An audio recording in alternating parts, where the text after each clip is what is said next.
Hello, Mr. Meach. Welcome back to the Blerd City Continental. I see you. Do you want your usual recommendations and accommodations? Oh, yes, that would be excellent. And I see you have a guest. Would you be willing to introduce them? Hello. I'm the Afro-Puff Samurai, and you know what? Just give me your best room. That can be arranged. And I see that you also scheduled another name that's currently not here at the moment. Yes, well, unfortunately, he's out taking care of an assignment, but he will be joining us shortly. All right, that can be arranged. Welcome to the Blerd City Continental.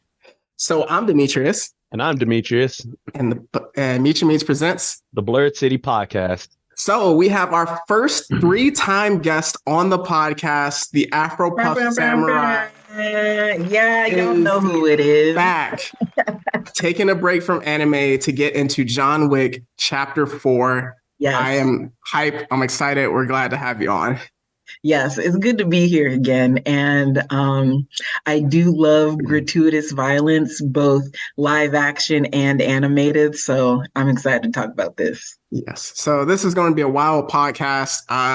We got some things that we got to get off our chest. We're going to throw a lot of shade at our guest that is currently late at the moment. And we're going to get into one of the most savage and brutal movies I've ever seen outside of The Raid and Raid Redemption. So with that, let's get a very strong legal spiegel. All right, so the purpose of this podcast is to explore digital and print media. All sources we reference are owned by their respective companies, and our thoughts and opinions are strictly our own. That includes Demetrius, Afro-Puff Samurai, and guest number 4. That's our opinions and ours alone. Reflect no biases or corporate agendas whatsoever. So do not come at us when we start saying some wild accusations. Your discretion is not 1% advised, not 50% advised, not 100% advised, or 400. Absolutely. So with that, we always kick off with the what's hot. And this is going to be a kind of wacky one. So some things are kind of wrapping up. So I have some off the cuff or off the beaten path, if you will, what's hots. But I want to hear what you two have.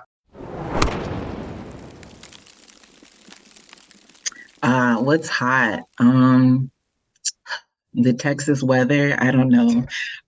Real talk, all the days are blending together. And so the thing that I'm most looking forward to is Dr. Stone coming out like in 2 weeks or so. Mhm. So if you don't watch it, you need to get into it because not only is it an amazing story, it is also educational. All right, Meech. All right, so Anime Sphere, a lot of stuff has ended. Blue Lock finished up, but hey, we got a season 2 and a movie coming out. Yes, sir. So we about to eat today, boys and girls. Yes. We about to Yes. eat. And another thing that ended was the My Hero Academia season 6, but hey, season 7 already in the pipeline. So Yep. I have one thing there. I'm not going to spoil it, Paulina, but Okay, I thank you think so much. the way it ended, Meech, there's another waifu on the horizon.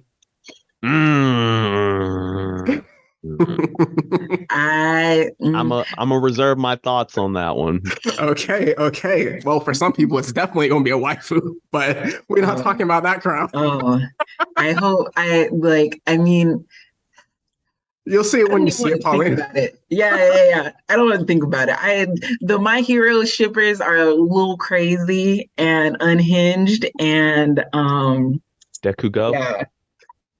yeah. Yeah. We don't speak about that. That's an unholy ship. All right, let's go. All right. So another thing that also ended was Ash Ketchum's Mm. and his reign as the main protagonist of the Pokemon series. After 20 plus years, he finally got 20 years worth of experience at 10 years old, and he's the very best like no one ever was. That last episode had me in tears, had me bawling. Mhm. So just shout out to the king, to King Ash Ketchum. Yes, So sir. yep, shout out to the GOAT. And also Team Rocket is still together. So Oh, All is right with the world. all is yeah. together. All is together. Let's see what else. Oh yeah, in terms of live action scene, we got ourselves Bad Batch which is it's starting to pick up. It's picking up. It's going crazy now. Awesome. And then we got Mandalorian. Return to form. Back in its good graces once again. We can't skip over who came back. Let's talk about them. Let's talk about this goodness. All right. So we found, for spoiler alert, we finally figure out who rescued Grogu, and it turns out to be none other than Jar Jar Binks. Yes, sir. Oh, snap. Okay. But so yeah, he's not, or she isn't a he. Okay, he isn't a Sith Lord. I wish. I wish, like just random. Oh, okay. But I only kid and guess because of the fact, like, it's not actually Jar Jar Binks, but it was the actor who mocapped for Jar Jar Binks. Oh, okay. Ahmed Best, who finally made his debut as a Jedi from a certain Star Wars game show. They finally brought over into the series. So seeing that man almost had me feel some type of way. Yeah, when he picked up the two sabers, I was like, okay. I was like, please let this brother live, because if he don't, then you'll face more than a reckoning. You'll face the wrath of Darth Bowery King. Killer and Beck. Yes. So yeah, let's keep it going. And then yeah, so of course there's the show You. You know, like season 4 had already wrapped up, but we got ourselves confirmation of the 5th and final season. Oh, that is good. So one more season. That's it. Yeah, real talk, Joe, I love Penn Bagley, but Joe needs to go. So they need to put him under the jail. Oh, put him in a staying players blocks. Yeah, you know what would be poetic justice if someone locked him in that cage. In the same way he got like Dexter. There you go. That's what I want. But yeah, that's pretty wacky. That's pretty wild. And I'm gonna turn it over to you, Fallen Shinigami, before we get into what I see is on the pipeline. Yes. So anime season ended. New anime season is coming up. And also different trailers came out. So Jujutsu Kaisen season 2 dropped. Dr. Stone, like you mentioned, dropped. A few other trailers on the pipeline. We'll probably cover it towards the end of season 2. With that, Last Ronin, Teenage Mutant Ninja Turtles is getting a video game adaptation. That is going to be so lit. That is one of the best comics like Teenage Mutant Ninja Turtles I have ever seen. God of War too. So I'm like, yes, nah, y'all about to make me give up Hogwarts Legacy for a while if this thing don't come out quickly. Yeah, Ghost of Tsushima is getting a movie. So with the mood that I'm in, I need that. We also have Yellow Jacket season 2. I still need to catch up on season 1, but I heard season 1 is crazy. Also, Meech, do you want to talk about officially Budokai Ichi again? Let's go, baby. After 19 years, 19, we back, boys. Dragon Ball Z Budokai Tenkaichi 4 confirmed. Do you not realize how much damage I am about to cause? The tournaments that are going to be had at my place. I'm inviting everybody over for tournaments. As in, when you lose, you pass the controller like the good old days. Yes. We gonna be spinning them joysticks until our palms either blister or the controllers break. I'm gonna have a Cyberman fight Ultra Instinct Goku just cause I can. Ooh. Y'all ain't ready. Super Saiyan 2 Team Gohan is going to end souls. Broly is ending y'all's lives under my command. Y'all ain't ready for this smoke. I want all of y'all to come at me. Because just know, I'm going to be booting up Budokai Tenkaichi 3 later so I can get used to it again. It's time. Y'all ain't ready. All right. And just Stay rumbled. Get rumbled. Stay humble. Nice. For some quick hits, we're going to talk about next week about the whole DC Rock fiasco conundrum that's existing. Also, something where we get off the beaten path. Y'all heard about Gwyneth Paltrow and this skiing case? What is so? I heard about it. I have no idea what's going on though. What? Yeah, it's like she like hit a dude or the dude hit her. It's unconfirmed, but everyone's talking about like the court case and how she is dressing up like she is from House of Gucci and drinking stuff. Whoa. And the dude said he can't wine taste anymore. So he's suing What? her for $300,000. He can't. Whoa, whoa, whoa, whoa, Well, whoa. there are more injuries, but it's in detail. So she basically hit him so hard, she like slapped the taste buds out of him. Well, Like, he had like real injuries, but they don't know who hit who. but why can't he wine taste anymore?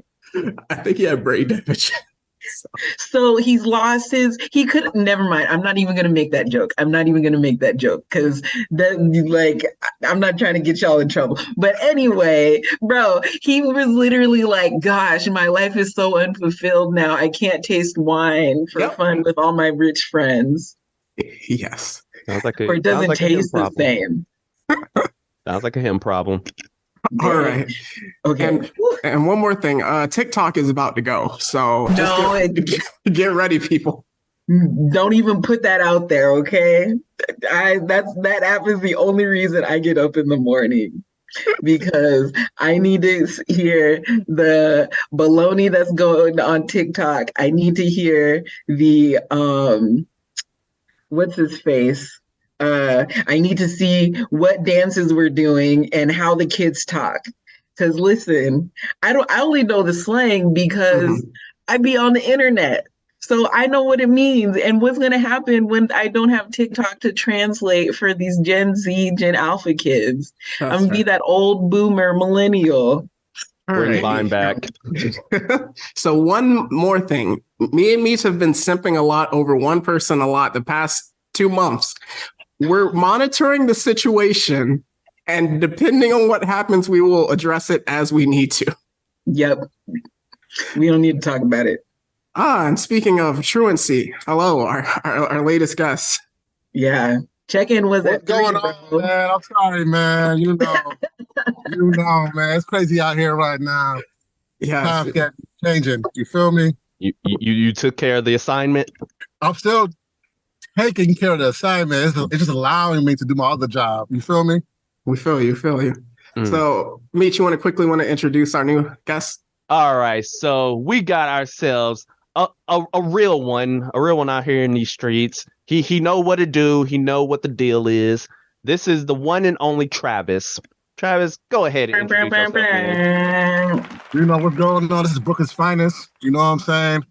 I'm out here right now just trying to collaborate with these geniuses in this podcast. A little bit about myself. I'm part of the Houston Church. I'm 33. I'm probably one of the flyest guys out there in the world.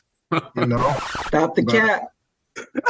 I was like, sir, I'm gonna have to pause you on that one because so spits off.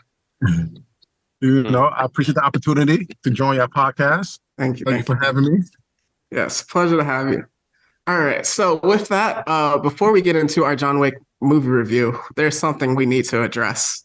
It's time to get it off our chest.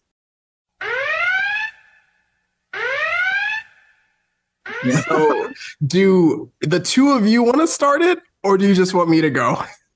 I think you have more to say than us, Fallen Shinigami. So actually, I think what would be good is if like it starts from the person who was the least affected to the person who got the most affected.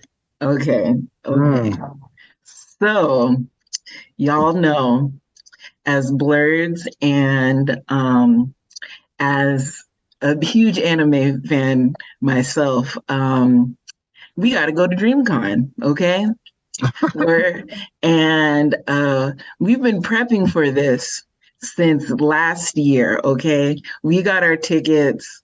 I think I got mine in like when the first drop that they did, and then the Bowery King and Fallen Shinigami got theirs like the second drop or something like that. So, and we had a plan. I told them we getting the upgrades, okay? We going all out. We mean everybody. And It was looking good. We had a plan. We were set. Wi-Fi was strong.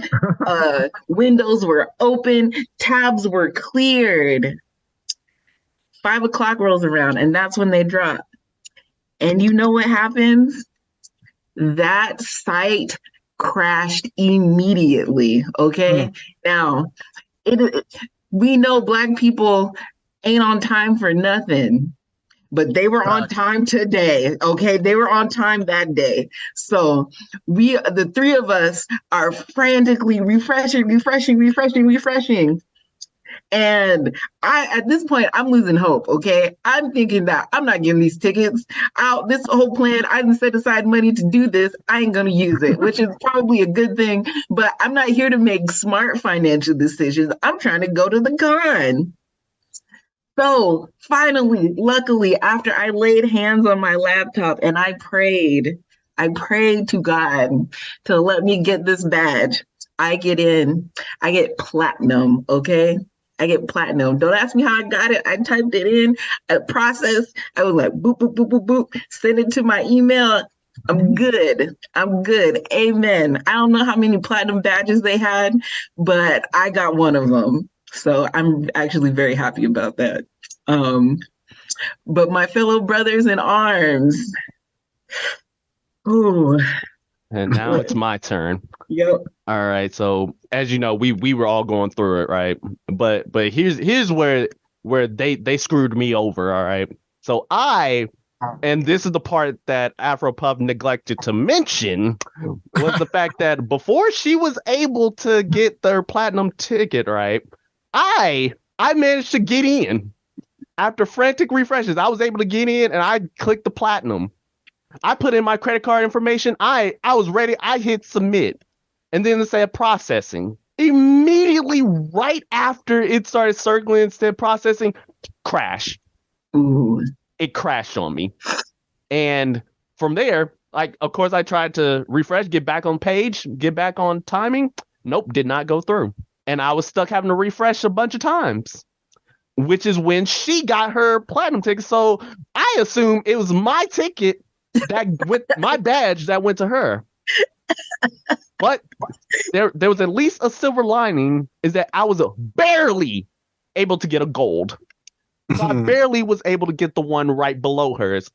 Am I still salty about it? Absolutely. Did I put in my credit card information and then I hit submit, meaning I should have gotten it? Absolutely. Did the guys just want to hit me with the get rumbled, stay humbled? Apparently. But nothing compares to my true brother in arms, to me, to my second half. Just take it away, brother. Just take it away.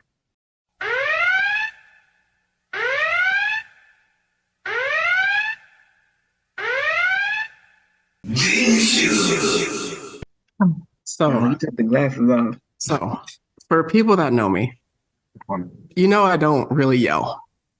Very few people have seen me get angry. I like to keep it even kill. The Fallen Shinigami is not here. I have upgraded.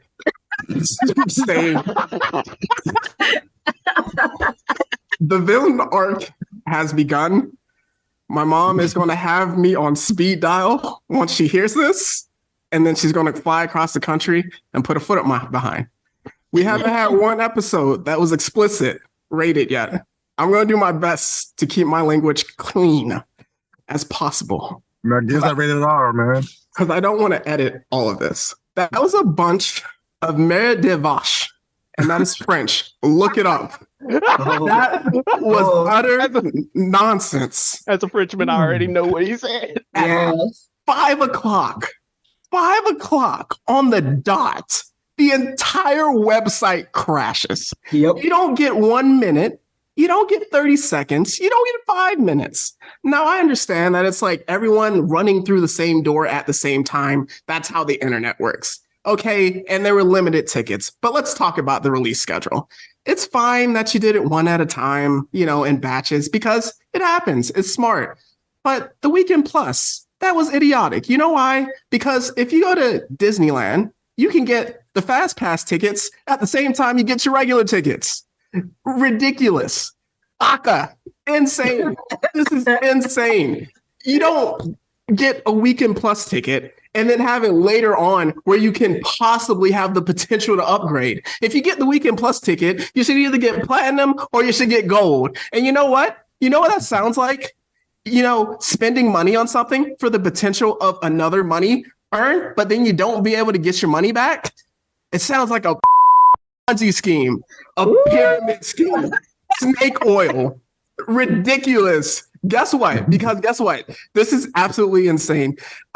We spent our money on it. There are people that are spending thousands on travel expenses, on hotel living expenses, that are going to spend hundreds of thousands irresponsibly on vendors, on anime shirts and posters that we do not need.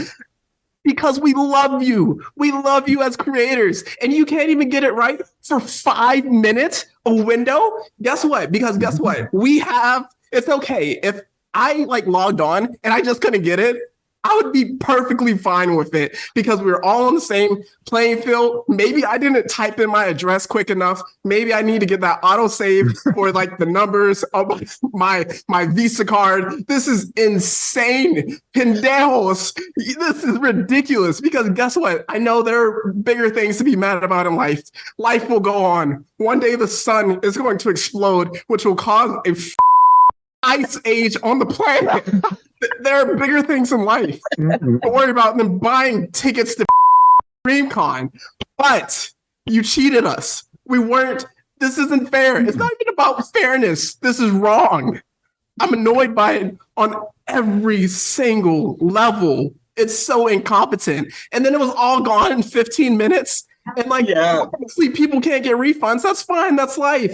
It was suspicious to look at it because, every little thing said, oh, you can't get a refund no matter what in any situation. We can get isekai at any moment in life, but that's fine. We signed up for it. It's ridiculous because things can happen. People's parents can get sick.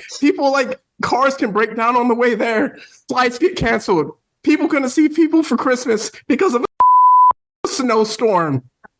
But it's okay. We signed up for it. But to not even have the tickets. And you know what really pissed me off?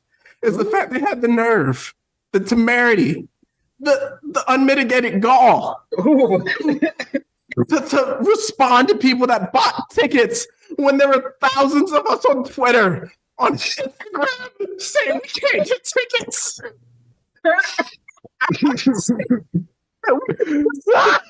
Change anything at all because it'll break down again. I'm done. Let's go to a sponsor break. I'm done.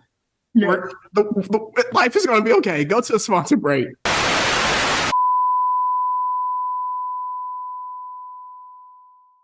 For today's sponsor, we have ourselves the Texas Continental.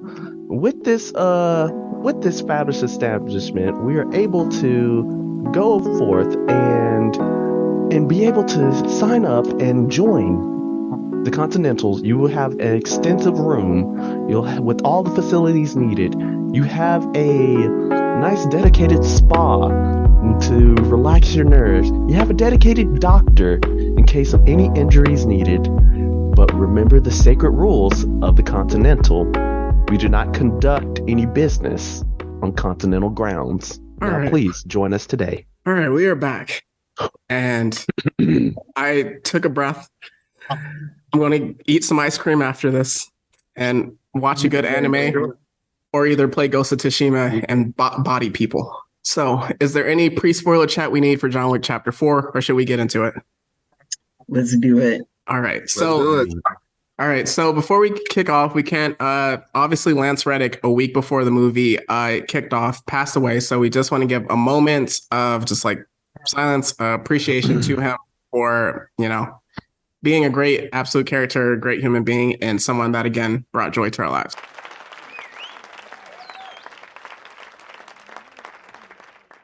So who wants to kick off the recap? I can go. Or now he's spitting. You can go first. I be talking.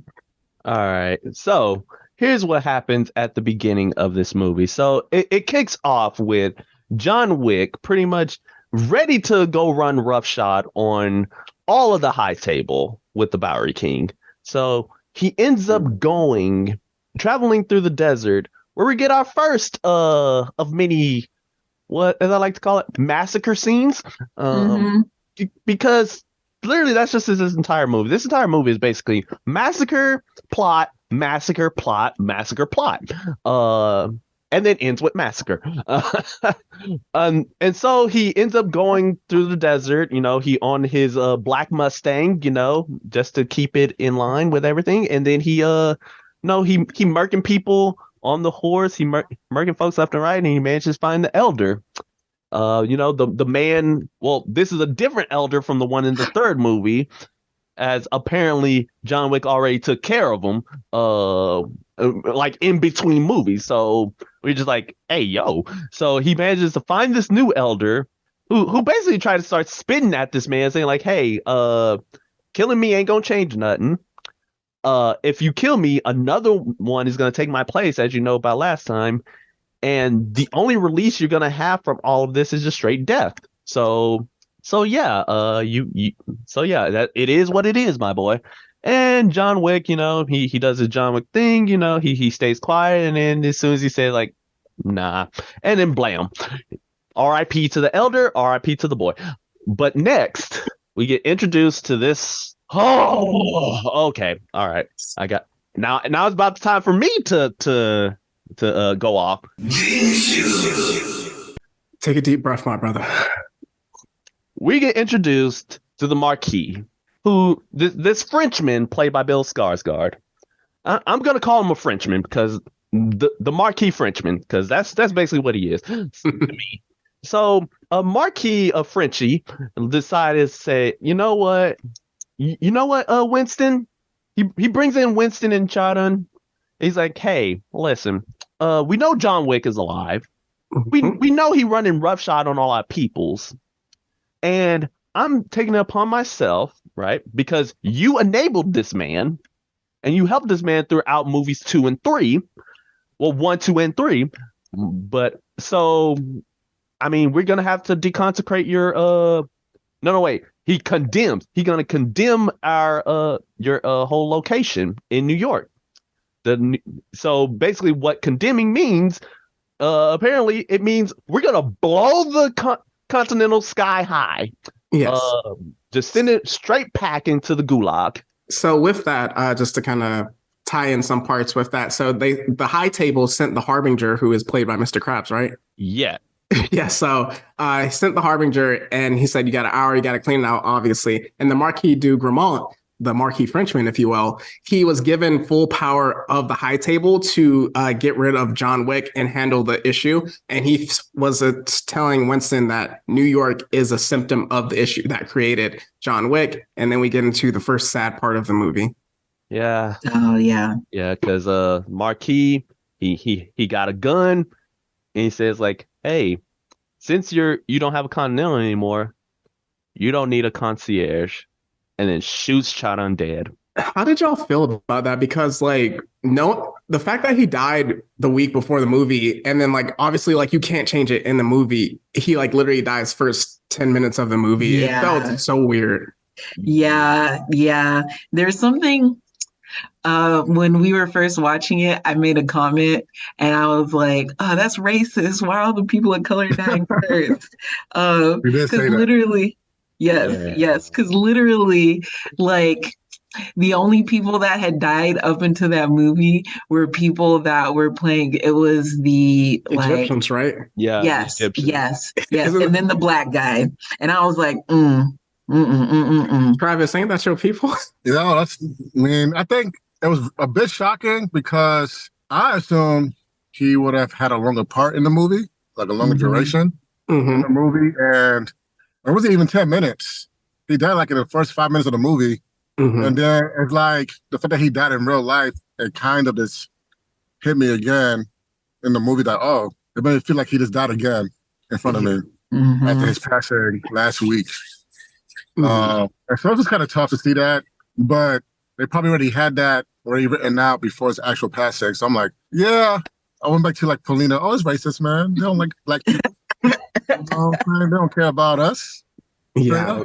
because Meech? all the minorities had to die first, and then the rest of the movie happened. But yeah, so yeah, it was very odd, like very odd to me, like especially considering like, hey, because of his death in real life, it almost made me like just for a quick second, I'm like, hold on, did they predict this or something? Like they pull a Simpsons type of It was very surreal. That's what I'll Yeah. say. Yeah, so like it was just for a split like one of my intrusive thoughts decided to come into the play again. But yeah, it just it hurt a bit.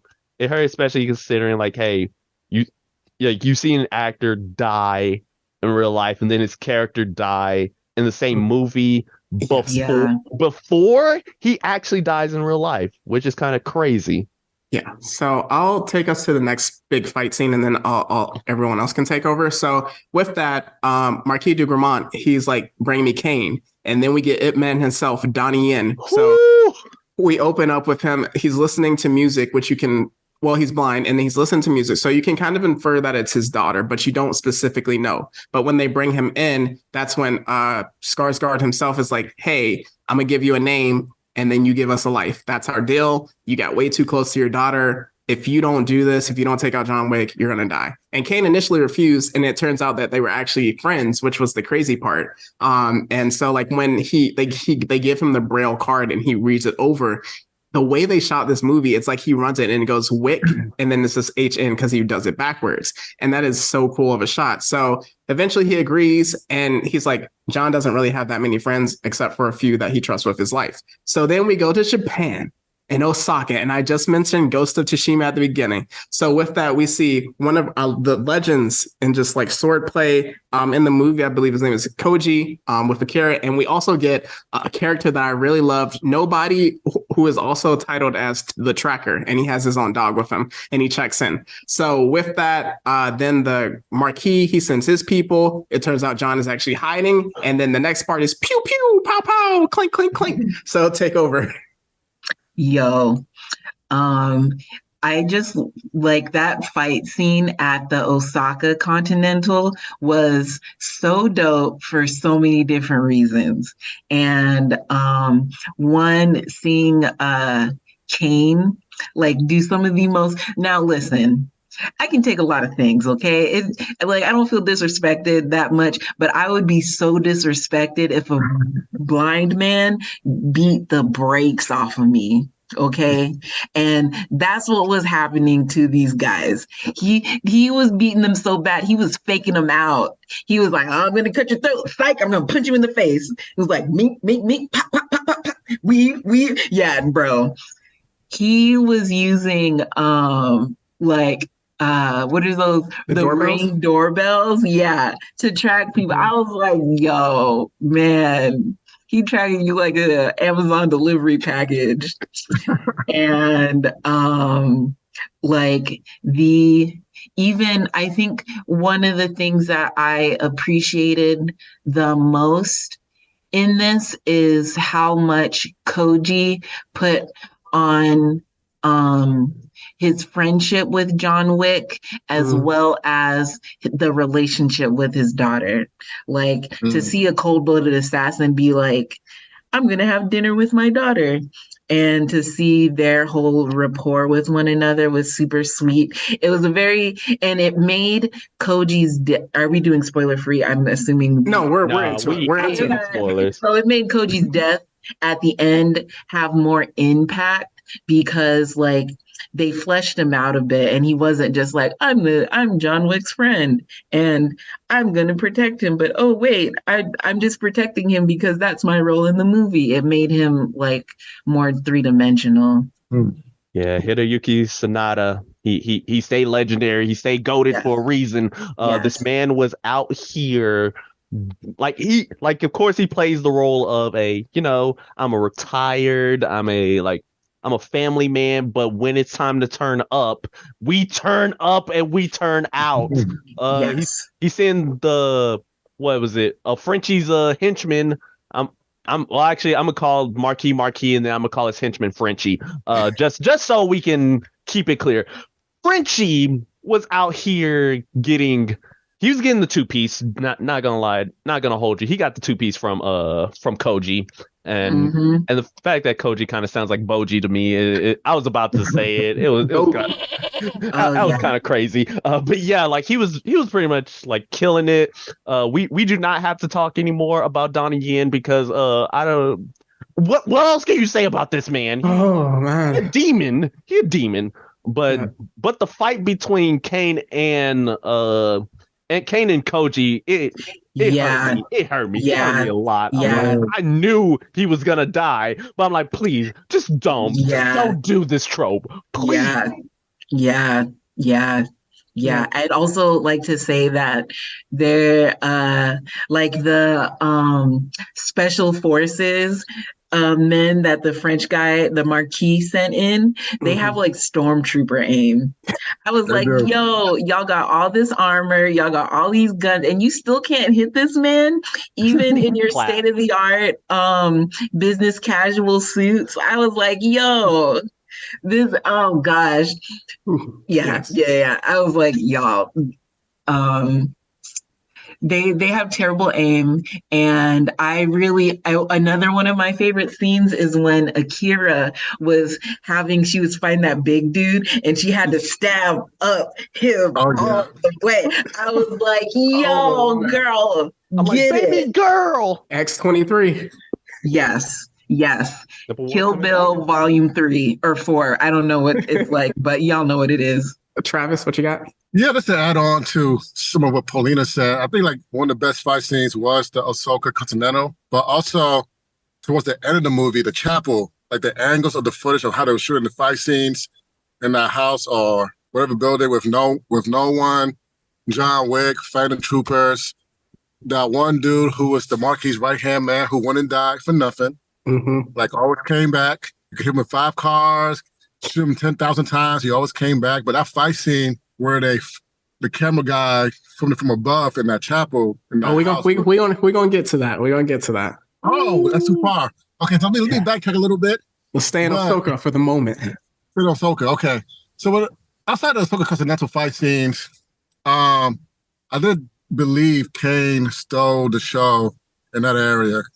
Not only because he was blind, but because he was also very tactical as a blind man. Yes. Like his CQC or close quarter combat was top tier, almost on par with John Wick. He's a blind man. And so to see his movement, how precise he was, how methodical he was with how he's going to map out the area that he was in to give himself the advantage in those fight scenes against his opponents was very intriguing to see how he mapped things out in those fight scenes in the Continental. But also, I did appreciate the brotherhood as well.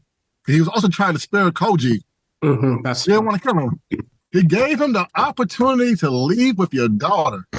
Yeah. And don't ever let me see you again. And that showed that even though Kane was doing something to protect his loved ones, he also respected and wanted to keep his humanity with his friendship with Koji and his family as well. But, Koji didn't listen. Kane said, have it your way.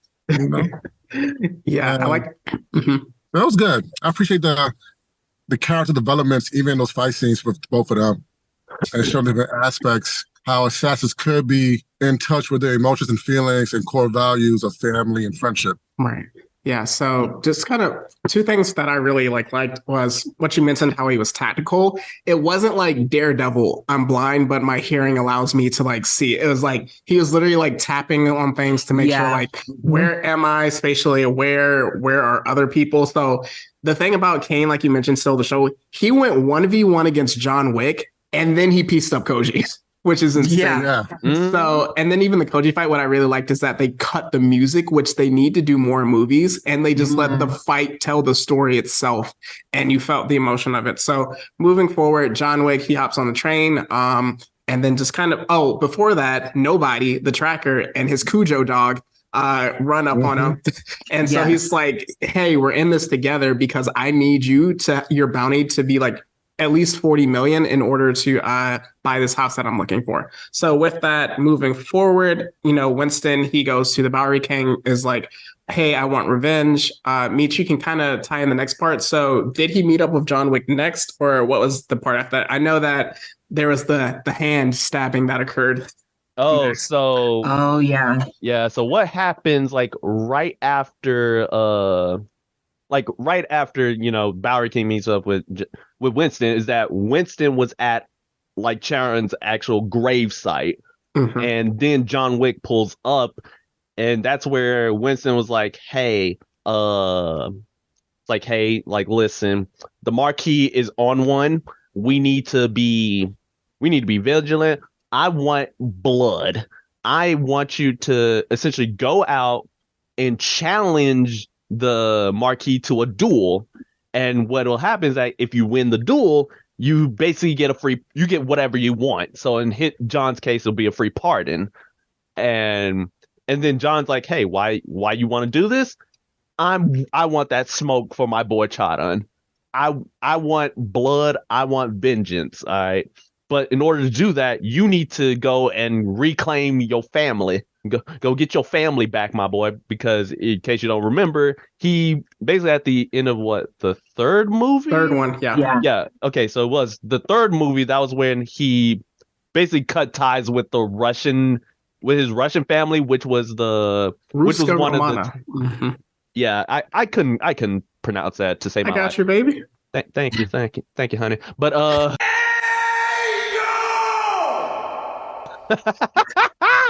you set me up. You set me up way too hard for that one. I had to capitalize. But yeah, so he needs to go reclaim the family, and that's where he goes to the motherland. Yes, He and goes then to Berlin, right? yes, Berlin. Yeah. So with that also, then nobody, since he did kind of clap some of Marquis' people, he's like, okay, if you pay me 20 up front, and then when I kill John Wick or bring him to you, then you give me the 20 after. That way he has his 40 million that he wants. And this is where Marquis stepped through the green door and was really the op above all. So he's like, okay, negotiating. And Kane is like, do not negotiate with this man. Do not negotiate with this man. And then so he's like, okay, I'll give you the 25. And then he takes his hand, puts it on like a barrel, stabs him with a knife. And he's like, if you pull out this knife, he essentially implies that I'm going to kill you if you pull out the knife. Or you can pull your hand out of the knife.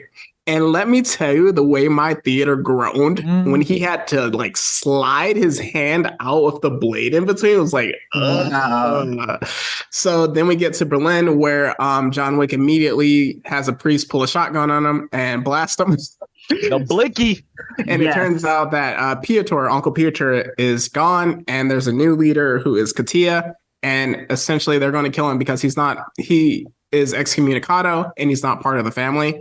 But the reason he goes there is because if he's a part of a family, which he's trying to do again, that way he can do an official duel on behalf. Yes. They can do a duel on behalf of him, which is one of the old ways of the high table rules, and then he can get out. So just take him for there. They need revenge and a dude named Killer, who we can just call Gold Teeth, and go from there. Yeah. Oh yeah. Oh, I'll go. Yeah. So they get what's his name? He was like this I am Groot guy, because that's all he said. He was like, I am so and so. I am Klaus. I am Klaus.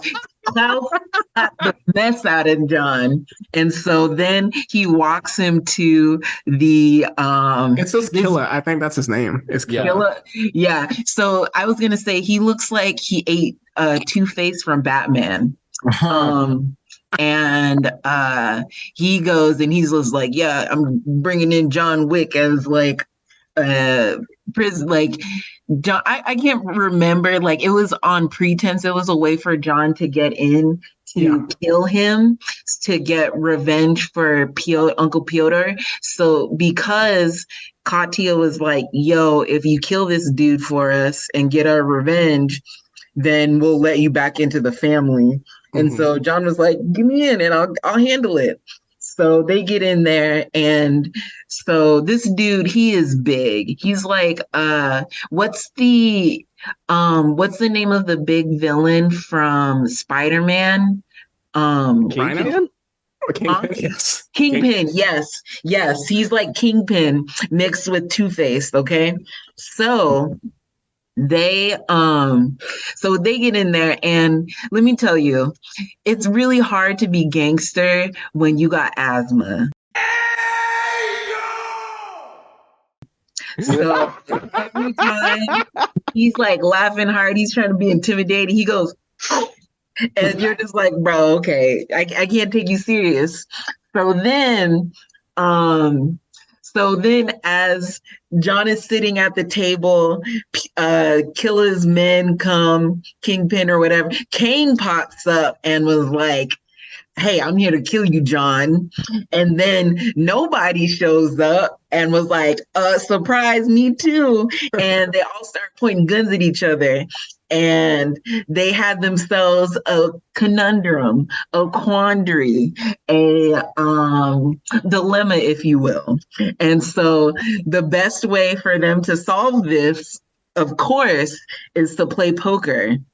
And everybody's hands get progressively better. Like John had like two of a kind. He had like what they call a dead man's hand. It was real bad. Yeah. Kane had a four of a kind. Nobody had a royal flush. And then Killer, he was cheating. He somehow popped up with a 52 card deck with five of a kind, and cheating. And so then Killer tries to take everybody out, but John and everybody is on high alert. So as soon as Killer tries to take him out, John gives him the meanest paper cut across his neck. Like, I'm just like, yo, I didn't know cars could do that to somebody. He looked like he got close to the artery. So then and surprisingly, for a dude with asthma and for as big as he is, he takes off running. Okay. And John is like, pop, pop, pop, shoots him in the butt. And then Killer gets away. And so John, Kane, and nobody are fighting them. And now nobody has the good. It's technically the goodest girl, but the goodest boy, and his dog is trained. Kojo. No, I mean, that's the type of dog it is. Oh, yeah. Yes. Murking people.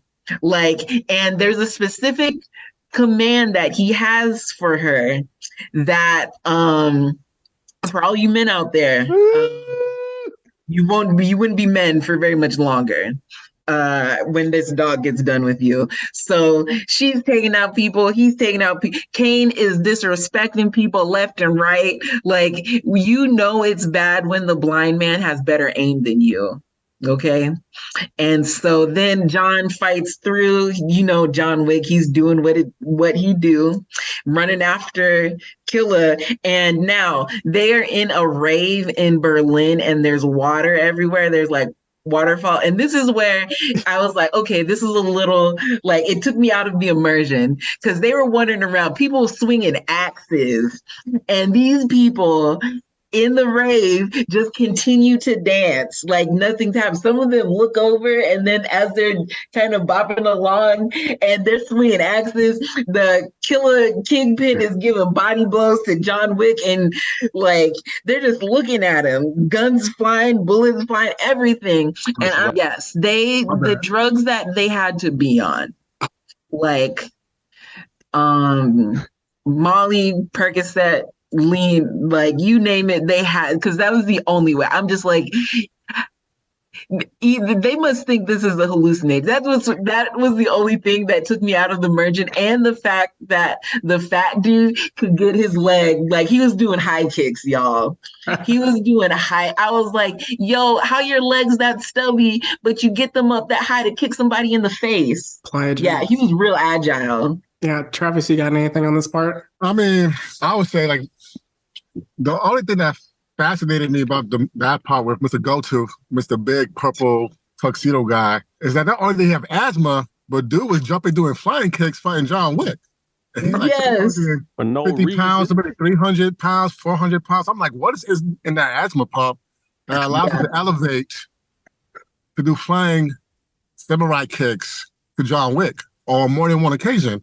Mm-hmm. And he lasted a long time fighting John Wick, being that big. And with asthma. So not only was I curious, but he had a lot of my respect and my attention to that fight scene until he, of course, got killed by falling down a Yeah. couple of stairs, breaking his neck. But his fighting moves were top tier for a big man. He was like a wrestler type, yeah. Yeah, he's really nimble and he can move. He has some finesse. His fighting technique. And he's like a really big dude with asthma. Yes. So I was really shocked on how you portray him one way, thinking that he's a joke or a clown at the table when they're playing, I think it was spades, or no, Texas Hold'em. And then when he started fighting, you're like, oh, this dude's a real deal. This is why he's assassin. Yeah. Yeah. He's a 400-pound dude who could somersault kick you to the face. Like, crazy. You know what I think it is? I think that inhaler was filled with PCP. It's just like he's that one edge is like. Yeah, I do want to say that the fight choreography for that was now, like I said, I really enjoy gratuitous violence. I promise I'm not a serial killer. I just enjoy a well choreographed fight. But what I appreciated was this was a brawl. Like John Wick was brawling because, like we keep emphasizing this dude was big. He was a tank, and he was giving body blows and stuff like that, and even how he fought, like compared to the fighting in during the Osaka Continental, where that's more like you think of it as like martial arts, like karate, taekwondo, like that kind of stuff. This was more street fighting. Like you think of these dudes were slugging it out, and weight class, pound for pound, weight for weight, Tilla had it. He was giving John Wick the business for a while. And John, like Travis said, Killer got thrown down some stairs and he landed on his neck, and he had the worst death face I have ever seen. Like goofy. It was, oh gosh. I was like, dang, that's embarrassing. I was like, cut the cameras. If that's what I looked like when I died, I'm just like, cut the cameras, close casket. Yes. So just kind of progressing it forward. Two things that I do like to point out from this is that what you mentioned with like the rave scene, that's kind of, it felt like a callback to the second movie where he was fighting Kamen and in the rave scene. And then with the Osaka fight, definitely it was a callback to 3, because when he was fighting Kane, that's kind of similar to how he was fighting like the two brothers and then the other guy that was like, he wasn't a samurai, but like he was like a ninja essentially like that. So with that, we also see that Nobody, the tracker, had a shot on John Wick when he was leaving, but Kane came and stopped him. He was like, hey, he's mine. So that was funny, like their competition throughout. So he goes back with the gold tooth, John Wick, and then he gets branded back into the family. An important question is, what is the Blerd City brand that welcomes people to the family? All right, here we go. The Blerd City Nation.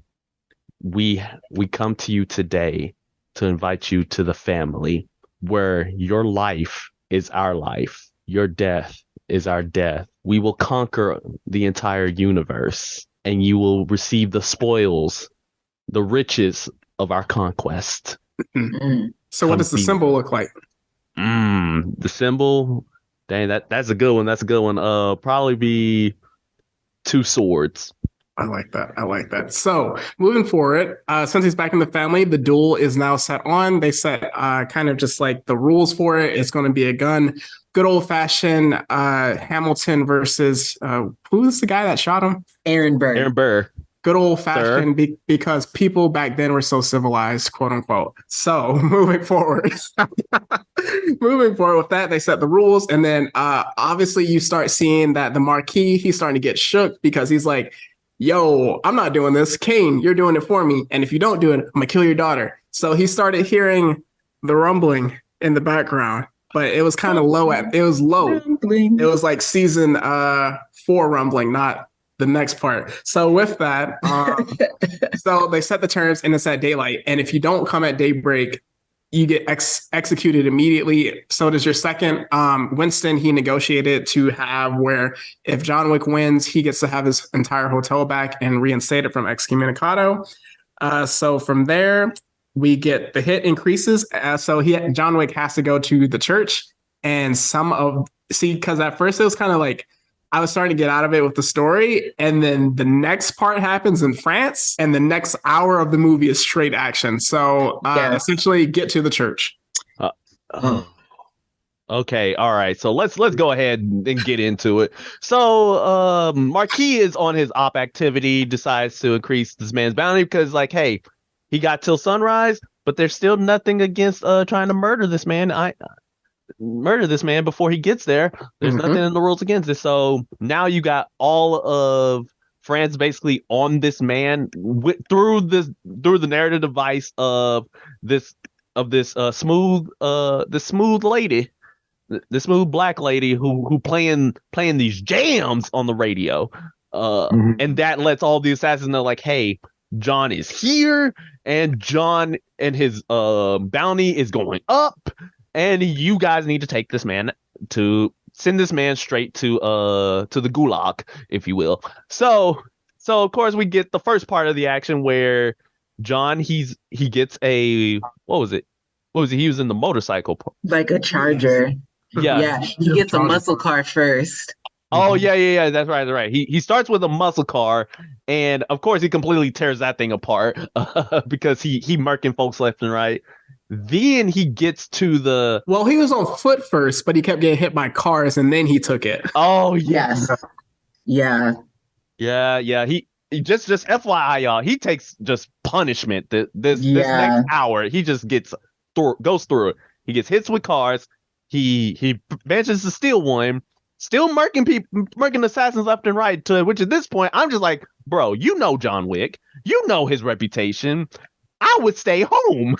Yes. I would stay home. Yes. The audacity of these unnamed assassins to think that they're going to kill John Wick. They think they're the main character. And not wear no body armor. Yes. I was like, yo, y'all not even ready for this. Yep. So, and now he's in the circle where Frenchie, the roundabout where Frenchie decides to start trying to run his pockets. And then, of course, like throughout all that, John's getting hit with cars left and right, assassins getting hit by cars left and right. It's just an all-out brawl.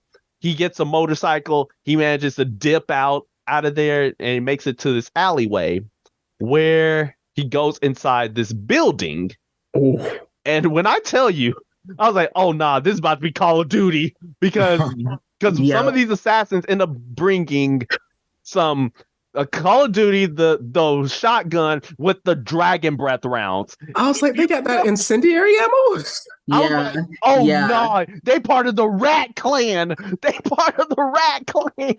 They got, where's the riot shields? Where are the deployable decoys? Where are the noob tubes? Yes, because that is what timing they were on with them incendiary rounds. Nah. But John Wick was still proving that he was him, but nobody was also in the building with him and the best girl just giving men all types of sex change operations, if you will. Yeah. The embodiment of the phrase, what the dog doing? Yes, Travis, I know you want to talk about these parts that you were mentioning earlier with like everyone getting hit by cars and then the way they shot this scene.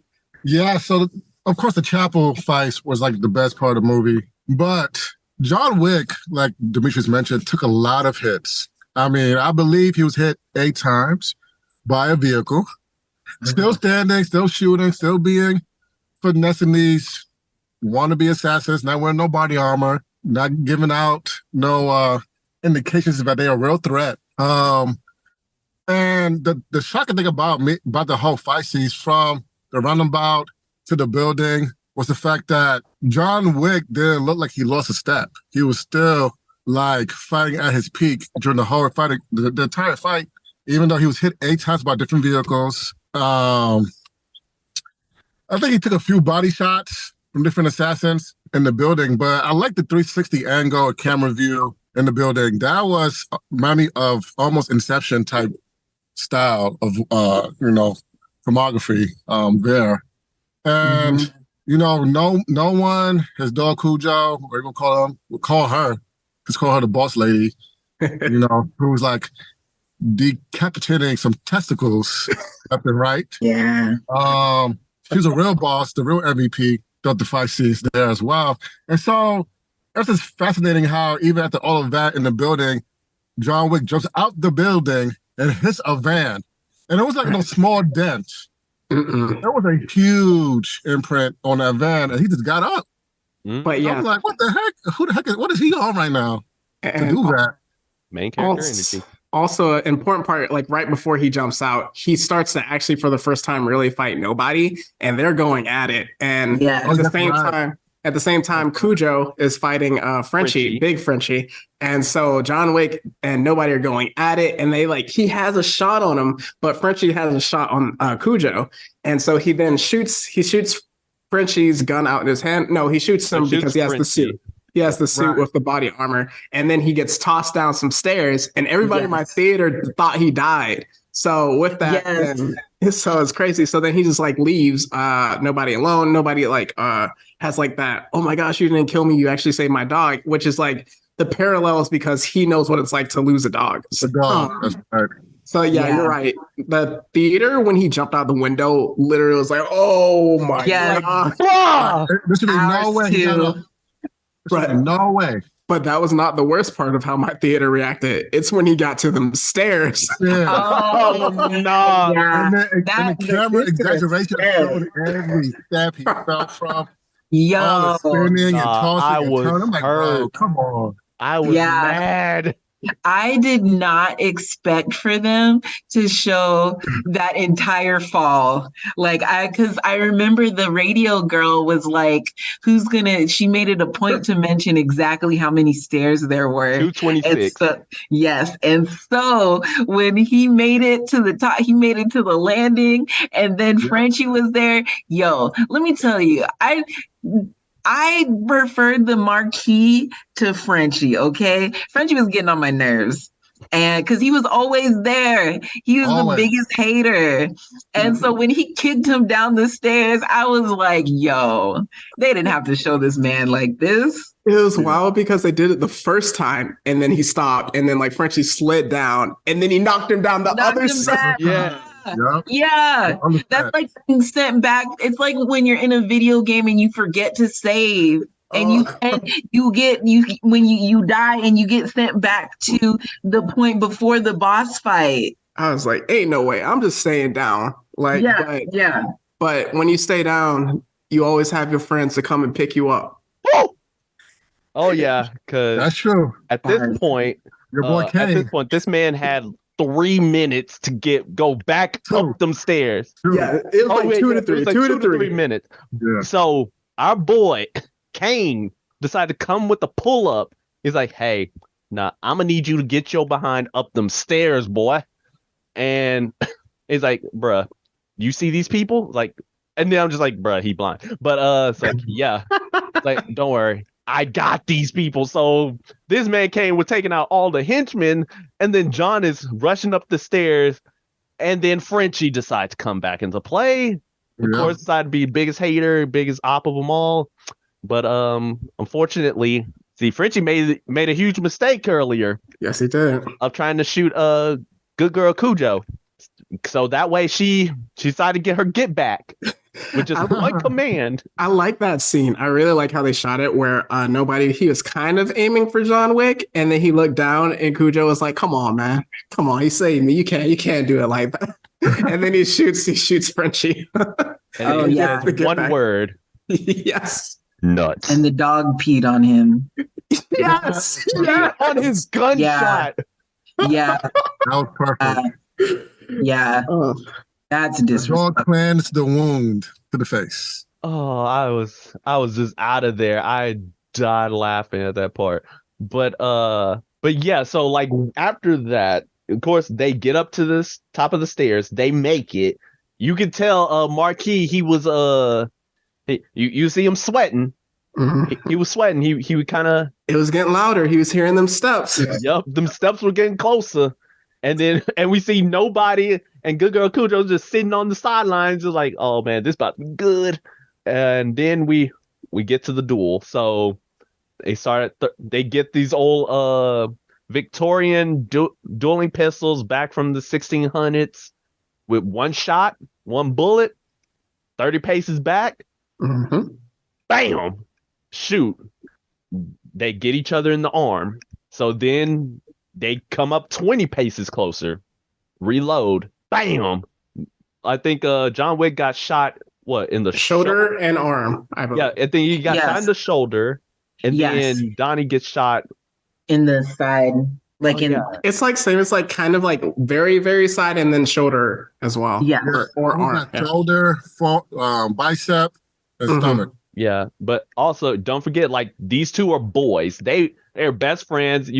They had humongous chemistry. In fact, like, one thing that happened earlier was, like, before the duel happened, before the shenanigans, John Wick was at a church. He lit a candle, and then he sits down, and Kane was there, and he's like, "You think your wife can hear you?" I'm like, he's just like, "I don't know." It's like, "So why you do it?" Like, because I hope I'm wrong. And there's like, "Listen, I miss you, man, and I really don't want to do this, but they got my daughter, you know. I mean, I gotta fight for her, man." It's like, I understand. And that's how it is. Like, they were still boys, but they just understood, like, hey, it's your life versus my daughter's life. It is what it is. Yep. And now back to the duel, the final duel, if you will. They come up to the 10 paces. Final shot. Bam! John Wick got shot in the, like, I guess, like, spleen or kidney. Yeah, in the kidney suplex area. So he down on the ground, and we think like it's over. So Marquis, he full of himself. He back on his high horse and like, whoa. Like, hey, Kane, you did good, my boy. You did good. You free. You free. Go fly away, fly boy. You get your daughter. Fly away, fly boy, and get your daughter. Okay, I can't believe you said that. Wait! Don't clip that. Nah, put it in. No. We edited around that. He's Amber. No. But so he decided, no, I'm gonna do the final kill myself. So it's like he got the last bullet, and he's ready to aim at John. Then Winston decided to come up with one of the hardest lines ever. It's like, "You arrogant, sanctimonious SOB." He did not fire. Just to see him, like, scarred guy, he's like, "Wait, what?" Just to see John Wick just like, bam! Yes. Right in the head. In that moment. Sorry. When he got shot and his legs went straight out and he fell over, that was hilarious. Yes, in that moment, time stopped and he went to like the eternity tree, and Aaron Yeager, like the rumbling was official, and he was humbled. Yes. Yeah. So yeah, just with that, Kane's free, and the Harbinger is like, "We're all good. All right, goodbye." And so, yes, many adjourned. Like, hey, it is what it is. Everybody go home. We packed up. Meeting adjourned for the day. Yes. So then John Wick, he goes to Winston, and then something he said earlier in the movie before the duel is like, if he dies, put on loving husband on his tombstone. So with that, he's like, "Winston, can you take me home?" And he goes and sits on some stairs. Sun starts to drop, and then it looks like he faints and passes out. But they cut to the next scene, and then it's just a gravestone with loving husband next to loving wife. And John Wick is apparently based on this movie dead. And that was really touching. But something that I really liked throughout the movie is that they said, hey, no matter what happens, no matter if you get free of the high table, no matter if you kill the entire high table, you just want to die. Like, that's the only thing that's going to really free you. Like, you can't live a normal life. That's something that is all you really crave to die. And it was recurring throughout the story. So that was like really touching. And then for Winston to kind of get the last word and say goodbye, my son, was touching. Yeah, that was emotional. It really was. I was just like, dang. So not only do we lose Chara and Lance Reddick, but we lose John Wick in the same movie. But as you mentioned, like it was quite a fitting send off, and it does play off my whole things like, hey, sometimes the hero just gotta die.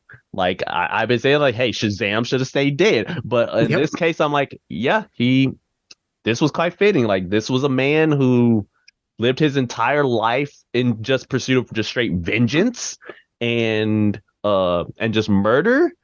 So like he never knew what peace was until he had his wife, and then when he had his dog, which wait, correct me if I'm wrong. What happened to the dog in the third movie?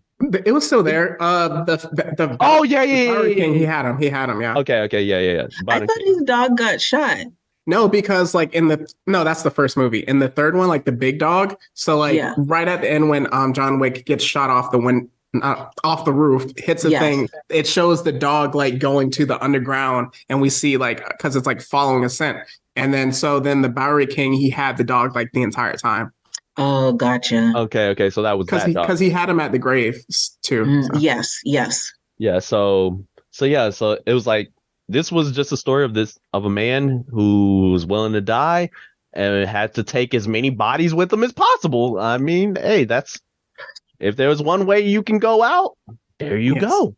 And then a quick minor thing is that nobody / the tracker, he actually went up to the stairs of the church and witnessed the duel, and he had a lot of emotion on his face for such a scene, because you're like, the way they told the story is that you really didn't want either dude to die because you understood the motivations. You've been rooting for this dude the entire time, and then for the other guy, you're like, how are they going to get out of it? Like, there's no way to do it. So with that was just like really incredibly told. Cut to the end credit scene. And the only one of this entire franchise. Yes. And with it, we see it's Akira, right? So she pulls out a knife because Kane is going to officially see his daughter. He has flowers, and it just like shows them walking. And yes. And then it's the end of the movie. So we don't know what happens. I think we know what happens. Look, I like with Kane's skills, I'm like, nah, she ain't gonna clap my boy Kane after all he been through. Nah, I think he let himself get killed because when he fought her father, he was like, I'll be waiting for you. He does. Like he knew like the retribution was coming. And I think that one of the things I saw with Kane is that he felt like it seemed like he had resigned himself to the consequences of the life that he chose to live. And he recognized, like, because he was like, it's a life for a life. Like, he could keep his daughter and himself alive by taking another life. So now it's just a life for a life. And I really like what you said about consequences, because that was just like a big theme throughout this entire movie. And if you think in retrospect, this entire franchise, because of the consequences of just people's actions, because think about it, because of the King of Tharian in the first movie, because of him, he basically got his entire family clapped by John Wick, just R.I.P. sent to the gulag. And then in part two, because of the fact that old boy wanted to pull up on John after he retired, and also the fact that John didn't like acquiesce immediately because like markers are binding. There's no way you can resist. Like, because of that, the rest of the movie too happens, which leads into him killing old boy, which leads to everything in 3 and 4 happening. Yep. So it was just a revolving door about the consequences of one's actions and how you do not poke the bear that is John Wick. I don't know what to tell you people. Yes. Yeah. So, what do we think is next for the franchise? Before we get into it, there are actually two things that have already been announced. There's going to be one movie called The Ballerina. I think it is a prequel because it's going to have John Wick in it. And this is like one of the members of the Romana Ruska from like kind of part 3, Ballerinas Go for Revenge. And then there's going to be a TV show called The Continental, which for sure is a prequel about the rise of Winston as his like managerial for like the Continental. Mm.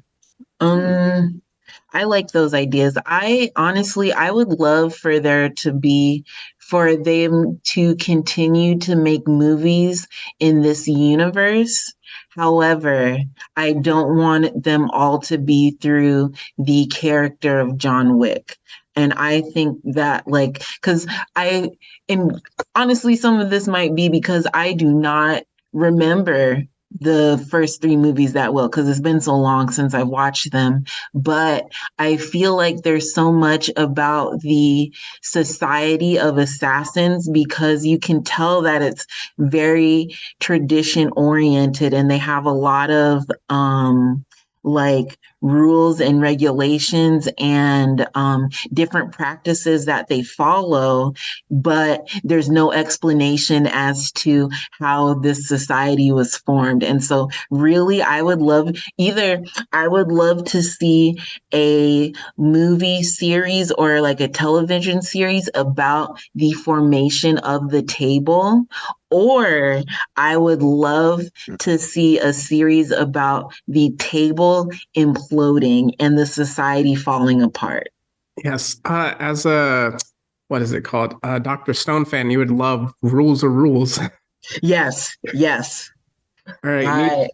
Travis? I'll say as a Jaegerist, hey, I need to see the rumbling happen to the high table. Because before seeing this movie, I was like, all right, so he's gonna go after Marquis, and then he's gonna go after all the high tables. Like basically, John Wick's just gonna upturn everything. Like nothing gonna be he gonna overturn it all. And then this movie happened, and then I'm just like, oh, well, somebody else is gonna take his place, and then R.I.P. to the high table because they never got their just desserts for what happened. So actually, maybe the Ballerina might be that spinoff that may kick it off. Though I don't know who is supposed to be in it. It's like Ana de Armas. I don't know how to say it. Ana de Armas. Yeah. Ana de Armas. Oh yes. Okay. Yeah. I'm sorry. Wait. I like that. I'm like, oh yes. I was like, sir, Yeah. be careful, my guy. The assignment. I'll say, she's listening. She is. Listening. Ooh. Sorry. I just thought of this, and it's really interesting that what we learned during John Wick is that just because someone is at the table does not mean they are one of the top assassins. So I'm just like, what is the criteria for being at the table if you're not one of the top assassins? Really, I think part 2 kind of elaborated on it a little, where it's you could either you have to be part of the family and you get basically kind of like a monarchy where a nepo baby. Yes, essentially your entire family just you just step in as one dies, where you can just straight up murder them and take their place. Yes. I don't know if you can. I don't think you can because yeah, because wasn't that part of the thing for the second movie where John had to murder someone? That was yeah. So my thing is that so that's what the system is now, but but I would assume that you would want the best assassins to be the ones leading. And it's it made me think of how the Ackermans are top tier fighters. And they're in their blood. They are next level when it comes to combat. And so I'm just I know it probably wouldn't be something it's in their blood that activates, but I'm just there's no point, why, there's no point in having in my mind, and even how their world is set up, there's no point in having a assassination society that is not based on strength, and that there has to be something about these families that makes them so feared and respected in their society that has led to them the power that they have. And if it's not their strength, then what is it? Well, you kind of mentioned like there's a lot of rules, and like we don't know if Winston was like a good assassin or not back in his heyday, but he's really good at running the Continental. So like I guess kind of like what Meech was mentioning, if you've been in this spot for generations, you're good at managing this entire society along with other people of assassins. So that's my take on it, but it could be anything. Mm-hmm. Yeah. I just like, it's really interesting because it's even in terms of like, I've been watching a lot of historical documentaries, especially about the War of the Roses and that kind of stuff. And one of the things that I did not fully appreciate about all of these different kings of England that have risen to power is that many of them, some of them, they did come from like a family that is royal, like there's a dynasty. However, it was still very like you still needed to be like a conquering king. Power, nothing in a society that's very dog eat dog, like you can make all the people make these rules after the fact, right? Because they're just like, oh snap, that went wrong. We need to make these rules to make sure no one's just coming up.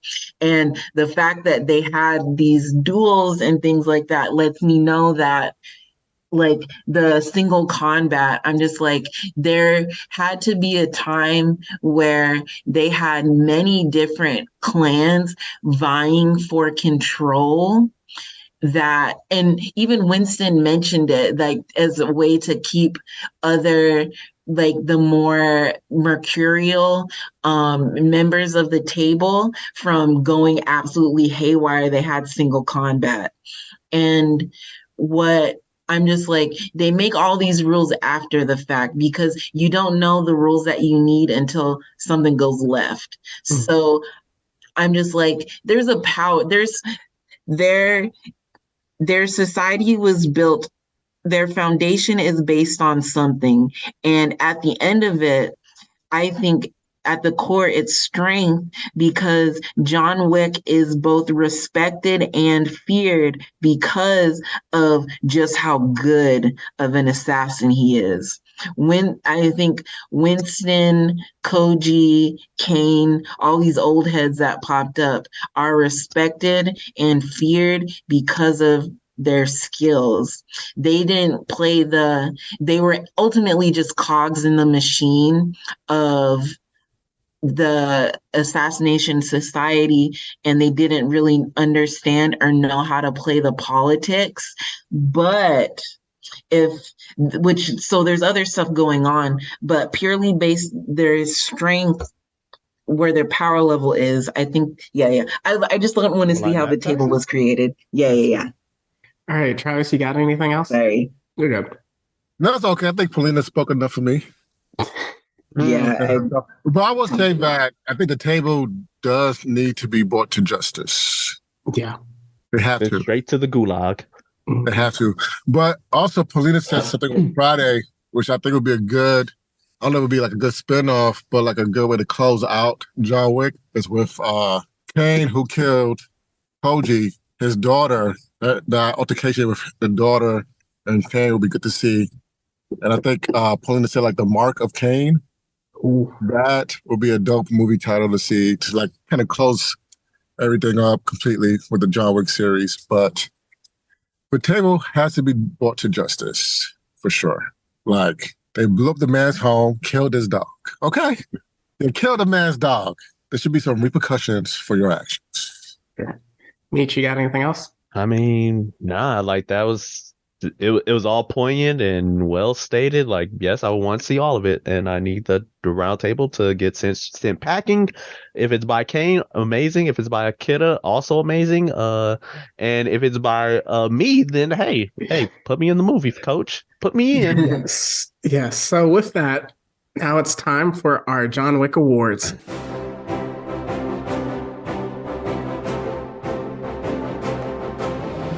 So, there are a lot of awards, and like Black graduations, we ask that you hold your applause to the end of the awards are handed out. There's no way that's going to happen if you go to a Black graduation, but we're going to do our best. All right, so first award for me, GOATed. This can go to none other than John Wick, Keanu Reeves. The fact that this series started with Reek killing a dog and turned into something so expansive, so incredible, so many just like incredible action scenes that I have not seen before. The way they were shot, the way they were just taken, having bulletproof vests and suits is just absolutely incredible. And for him to be at his age and still be just like an absolute star, GOATed. So Keanu Reeves, come get this award. And transitioning to you, Paulina. Okay, so I've already said one of them, the goodest boy, or in this case, the goodest girl with Kojo, because she was a good girl and she knew when to attack, when to sit, and when to relieve herself. And then the next one goes to the op of the year. Just one at a time, please. Oh, okay. That's the first one. I'm done. All right, Travis. Oh, I think the spotlight is yours. The character who stole the show. I will honestly go with Kane. I believe Kane stole the show. Like, not only from his fighting scenes, but the character development. The fact that even towards the end, he was willing to carry John Wick up those stairs, killing those bad guys to have John Wick get his freedom, fulfill his destiny. So I think, like, overall, Kane was a martyr disciple. You feel me? Gotcha. Taking us some demon, doing this thing. Meech? All right. So my first award is the You Really Spittin' Right Now award, which goes to Hiroyuki Sanada's Koji, because he kept spitting bar after bar just by spitting. Here are just two of them that just had me go, sir, I need that on a t-shirt. First one is like, fools talk, cowards are silent, the wise listen. I'm like, it's spitting. And then the second one, which was a bit more heartwarming, is friendship means nothing if it's convenient. Yep, that's a good one. I'm like, nah, I need that. I want a t-shirt ASAP. Yeah. About to have it on my Instagram bio. Yes. And for our next award, it's a new one. It is the Donny Yen is Him award. Like you mentioned with the spotlight is yours, Donny Yen absolutely went crazy. Just like the way they created the character. When he did the Ip Man punches in the Osaka fight, I almost jumped out of my seat. It was incredible just the way he fought. The emotion that he brings to the character of Kane was absolutely incredible. Where he had like probably the most character development and singularly in the movie was just absolutely insane. And then Donnie Yen is just him. I need him in every action movie moving forward. Create the Raid 3 and put Donnie Yen in it. Mm-hmm. That was a good one. My next one is Op of the Year. And surprisingly, biggest upset, it goes to Frenchie, the henchman, because all he did all movie was hate. And he was always there messing stuff up and being cocky about it. And he tried to kill the goodest girl. So it's the op. All right, Travis, your next award, please. Yeah, so mine says for jump out your seat moment. I had two, but I'm going to stick to one. And of course, it would be John Wick falling those flights of stairs. And in the movie showing you all the stairs he is stumbling down to, he did it twice. He pulled a Drake back to back. You feel me? Yeah. Crazy. I'm like, are you serious? And actually leaned up towards my seat. Like, are you serious? Like, he's going to fall all these steps and get right back up to fall right back down again? Crazy. Bitch. All right. So mine is actually also going to be a new award. I entitled it the Uno Reverse Jumping. So typically, we know like there's an award based on, we jumping now where characters gang up on one person. The Uno Reverse Jumping is where everybody gangs up on one. They try jumping him, but it don't work. Instead, you getting jumped by him and him alone. This goes to both Keanu Reeves, John Wick, and Kane. Ooh. Because there is no way one man, or in this case, two men, can body whole armies with state-of-the-art Kevlar suits with dragon breath rounds. And the fact that y'all still got clapped anyways. Nah, both of y'all get this award. Yes. Reverse Uno jump. I think Aaron played that card on Zeke.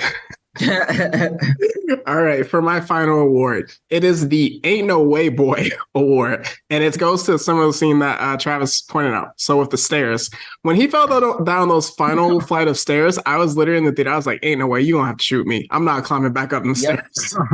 I'm not going back up the stairs if you just gonna knock me down." So the Ain't No Way Boy goes to that scene. All right, next, Paulina, your final award. And my last award, the humbling, it goes to the Marquis. Because literally the look on his face when he realized that John Wick did not shoot yet, oh, that was priceless. He knew in that moment he messed up. And he's been arrogant. The Harbinger said something to him early on in the movie before like the final act. He was like, don't let your ambition outgrow your worth. And yeah, he did not listen. Yes. Humbling. All right, Travis can go with both of your awards and we'll wrap up with Meech. Okay, so one of my awards was Please Don't Go, and it's of course for Mr. John Wick himself, because it took me a while to grasp that, oh, he's dead. And so I think the moment, I didn't think he was going to die, to be honest. So even at the moment when he's looking at the sunrise, he's on the staircase, he's just staring into the abyss for a little bit. And then he says his wife's name, Helen, and then he collapses to the stairs. I'm like, oh, I think he's going to pass out. And the other guy's going to take him home. Winston's going to take him home and catch him up. And then the next scene, we see the tombstone. I'm like, oh, you guys to be lying. It was like, no cap, he dead. He's gone. Mm-hmm. And I was still in disbelief. I'm like, oh, it's a cover-up. The post-credits would show him sipping coffee somewhere in a different country, chilling, having a fresh start, maybe a new dog, but no, they didn't do that. And I think, like, even Dimitri saying, you know, that's the only way you could end John Wick, the series, is, you know, killing his character off. And that's just tough. It reminded me of John Marston from Red Dead Redemption. You get so attached to the character that you're going to live forever. And they'll be like, huh, gotcha. Yeah. You're going to think about too. So, you know, it messed me up a little bit. And my other award was Rock Lee dropped the weights from Mr. Goldtooth, Mr. Asthma Pump himself. Because when I first saw him, I'm like, there's no way he could run this long, fight this hard, jump this high. And he really showed some, that weight is his training weight. It doesn't affect him. He uses that for workouts. You know, so I give him like Rock Lee Drop the Weights award as well, Mr. Go-To. And Meech, let's wrap it up. Let's wrap this up with the only award that deserves to be given out, the Black Air Force Award. Award that goes none other to true menaces to society, to true demons, to true degeneracy at large. Mr. Week, please grab this award. For all the carnage, for all the bodies you took along your journey, all the souls that you sent straight to get judged in the afterlife. You are him. You are him. You deserve it. If you were alive today and we were friends, I would hang out with you. I would hang out with you a lot just to learn your skill set. I want to be trained by you, sir.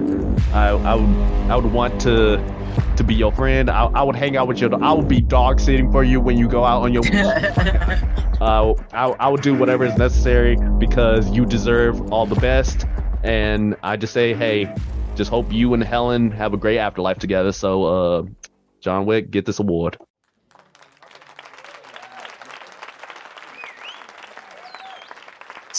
Yes, so with the awards wrapping up, just also want to give an honorable mention to Nobody, the tracker.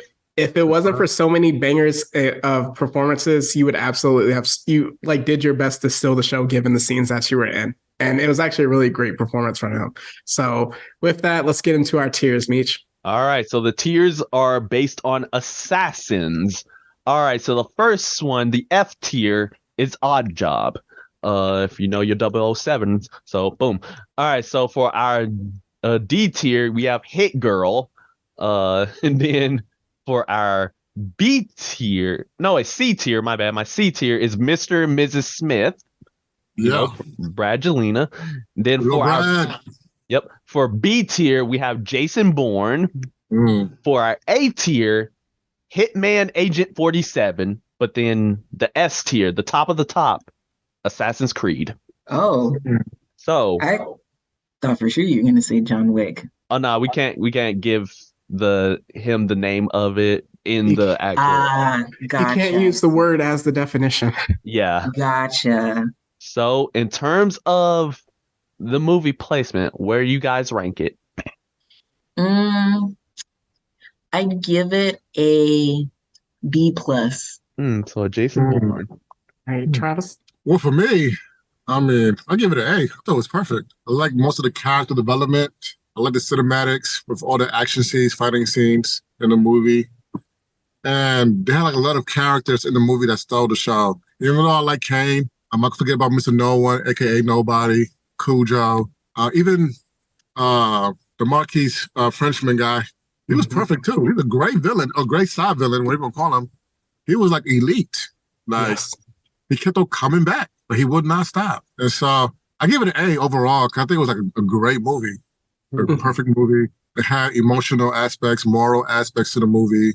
Showed you different heart characters for each individual in the movie, and so I appreciated that as well. It wasn't just like a mindless kill type John Wick like 2 and 3.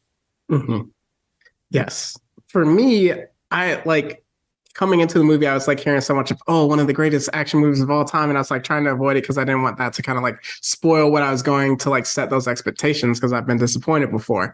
So like. It opened with that Osaka scene, and I was like, "Oh, this might be an S tier movie." And then it kind of dropped, and like after the Belgium scene, and I was like, "Okay, it might be an A." You know, I think I might have liked Parabellum Chapter 3 better.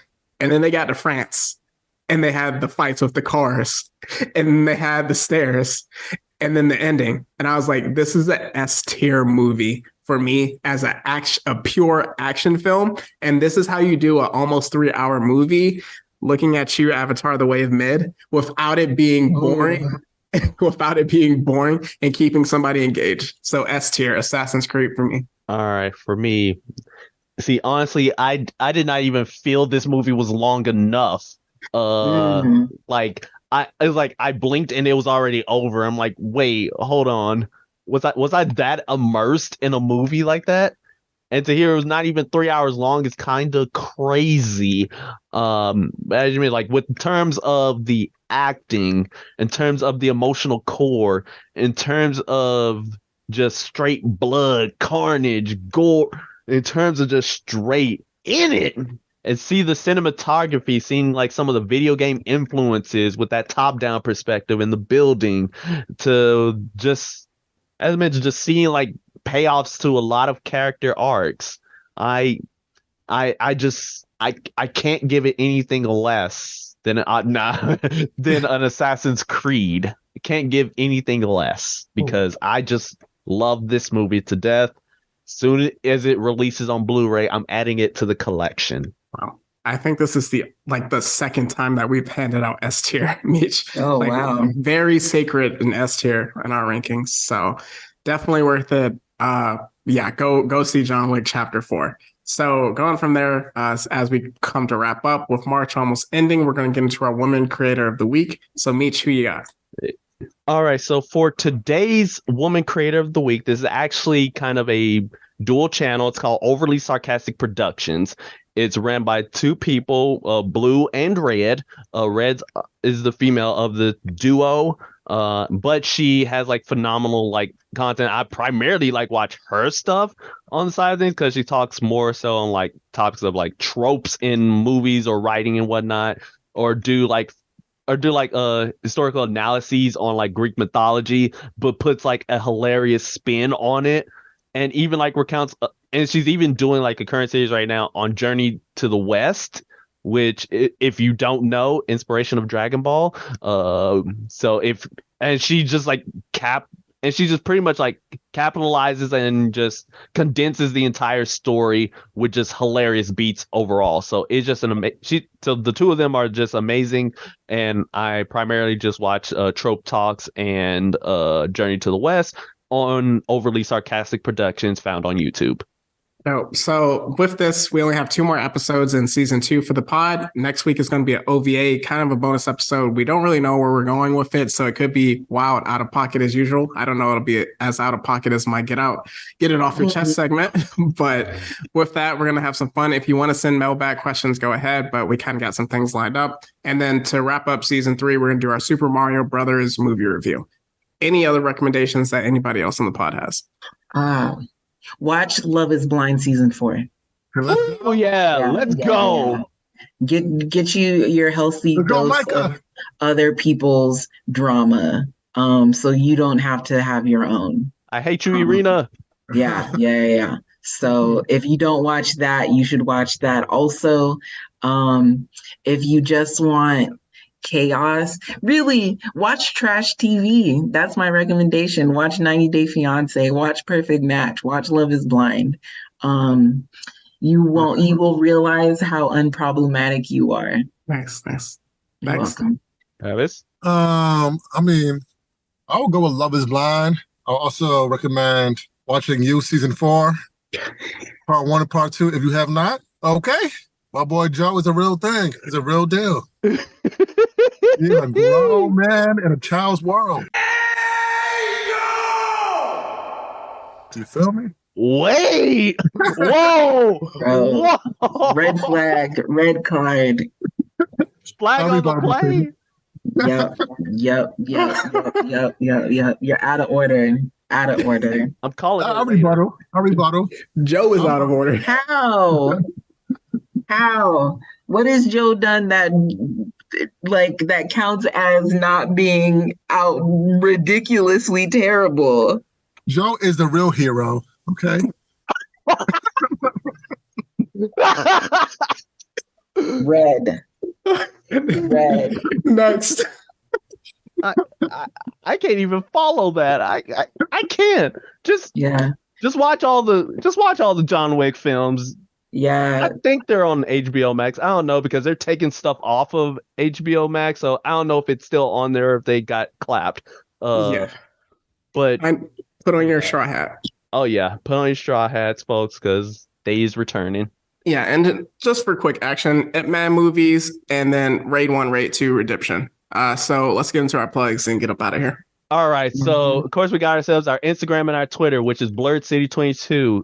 Go ahead and give us a like and a follow. Go ahead and follow our YouTube and our Patreon under Blerd City Pod, and that's where you can receive special episodes on our Patreon by donating a little cheddar. We got ourselves and we got ourselves our email, which is blerdcity22@gmail.com, where you can submit the aforementioned questions that Demetrius mentioned earlier, as well as just submit random segments like your random fan theories or Geek Out Freakouts or anything of the like. And then finally, we have our Discord, which is also linked in our Instagram page, where you can join an amazing community, and it's mostly memes. The meme community is strong.